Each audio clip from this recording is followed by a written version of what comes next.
Look over chapter 3, section 2 today. The worksheet is not due until, I'm not sure of the posting date. Let me see.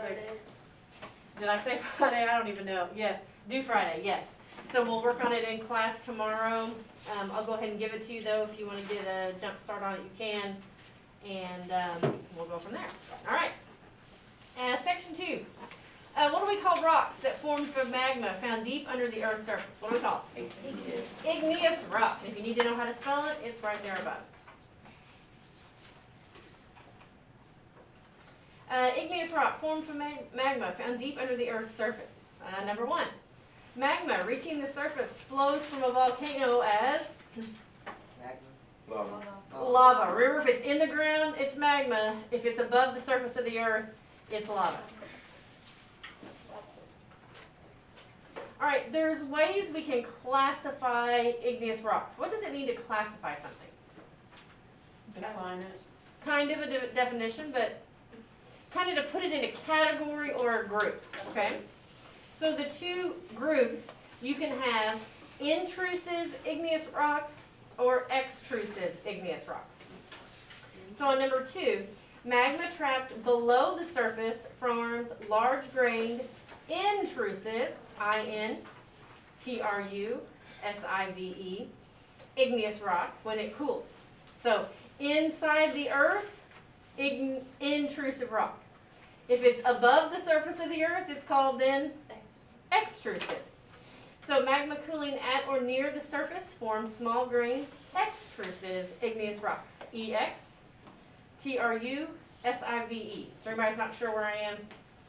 Everybody good? S-E-X-T-R-U. Yes. S-I-V-E. Okay? Intrusive. Intrusive and extrusive. Intrusive is inside or below the surface. Extrusive is above or at the surface of the Earth. Then we talk about some different types on the top of 64. It gives you some examples of intrusive and extrusive igneous rocks. Gabbro, diorite, granite for intrusive. Basalt, scoria, andesite, rhyolite, pumice, and obsidian for extrusive. I have sets of rocks for each of the igneous, metamorphic, and sedimentary. You are more than welcome to look at them. As soon as we're done, then we can pass them around. If you want to take a look at them, that's fine. We'll get through this first, and then you can do that. Yes, Vanessa, question? I need a pencil. Can you go up and grab one? They're right back here behind. Help yourself. All right, so where am I at? Okay, number 4. This is an igneous rock that are dark colored and dense. Yes. Basaltic, yes. Just go, well, never mind. Yeah, you can go behind it. There you go. And basaltic, B-A-S-A-L-T-I-C. Get that one?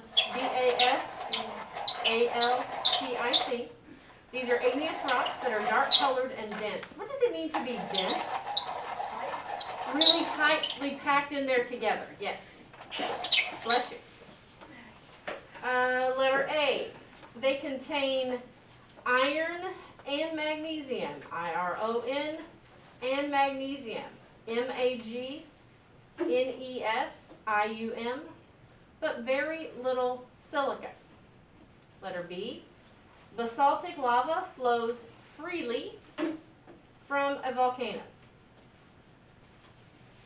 So you can have basaltic igneous rocks, intrusive or extrusive igneous rock. Yes? What did you say was after iron? Magnesium. M-A-G-N-E-S-I-U-M. And then the next blank is freely. Now I'm on number 5. These igneous rocks are lower in density and lighter in color. What are those called? Go ahead, Tyler. Granitic or granitic. I don't know, I've heard it said pronounced both ways. G-R-A-N-I-T-I-C.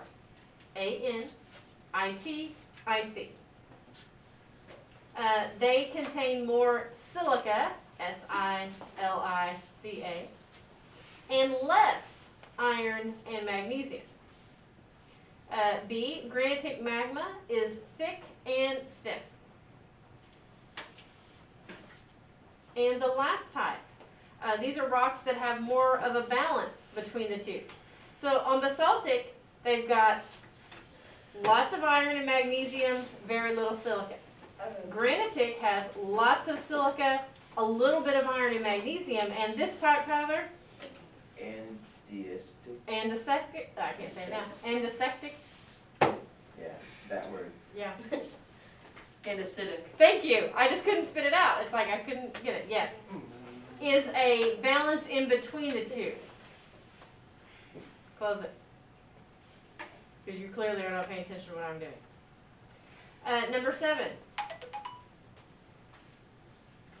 ANDESITIC.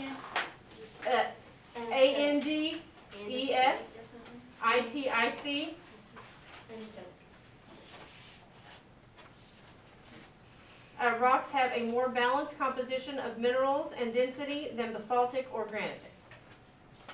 And then number 7,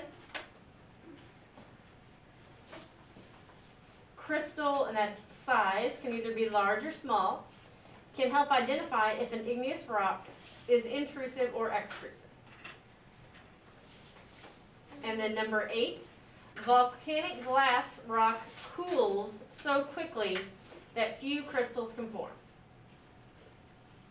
Is that the last of it there? One more? Number Oh, 8. I'm sorry, where are you at? 8, cool. Number 9. I'm on 9, yes. She didn't get 8, sorry. At number 9, some rocks have holes formed around once trapped air and other gases. Girls, have you ever bought, like, usually it's like on a handle, it's got the handle, and then on one side there's like a really rough stone that has like little bitty tiny holes in it. You know what I'm talking about? Yes. Like, you know, to scrape the dead skin off the back of your foot. Yeah. Okay. That is a pumice stone. Yes, question. What was number 7? I don't know. Size. What was 5A? Silica? Oh, I didn't hear. There's a bad. Yes, I'm on B now, correct? What was 6? I don't know. Let me get through them first. Guys, hold on. If you've been listening, letter B. Igneous rock are classified, CLASSIFIED, in 2 ways. Where they're classified, CLASSIFIED. I'm not taking off spelling, guys. It's just for you to read. Number 1, where they're found. So that's intrusive, under the surface of the earth, or extrusive, at or near the earth's surface. And by the type of magma type, basaltic, granitic, or andesitic. So, igneous rocks can be classified as intrusive or extrusive, and by the type of magma that forms them, basaltic, granitic, or andesitic. Now, who needs any of these repeated? Yes, yes. 6. 6 what? Just right, andesitic. ANDESITIC. Who else? Okay, we'll go ahead and stop the video there.